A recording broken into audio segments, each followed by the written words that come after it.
1915 թվականի անմեղ հայզոյերի արյան կետն է, որ հոսելով մարդկային խղճի ու անդարբերության հովիտներով վերջապես հասնելու է հատուցման ծովին։ Դու հայ ես, եթե այո, ապա կատարիր քո հայեցի պարտքը։ Հարգելի հայրենակիցներ, չնայած նրան, որ Թուրքիան գործում է իր շահերից ելնելով եւ հայի հանդեպ լսված ատելությամբ, բայց համաձայնվեք, որ ինչ որտեղ մենք էլ ունենք մեր մեղքի բաժինը։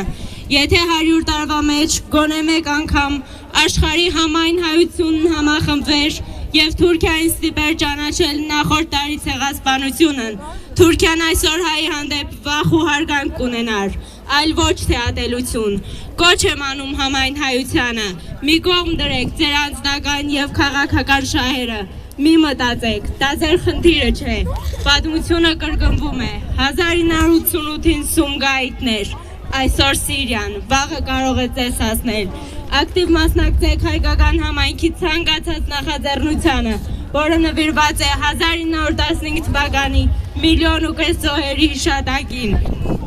Անեծք, անիծվեք, նզովյալ լինեք թուրք ասկյարներ, նզովյալ լինեք Թալյատ եւ Էնվեր, նզովյալ լինես Արյուն Արբուհամիդ, որ խլեցի Գայգաբացին, սպասող կյանքեր, մանկության ծաղկուն առավոտներ, հայն ապրում է, ապրում, արարում եւ չի մոռանում 1915 թվականի թուրք ասկյարների գործած ոճիրը, մոռանալ չկա, հիշել է միշտ պետք, քանզի հիշելով է հայն հզորանում ու նոր թափ առնում, հիշում եւ պահանջում եմ։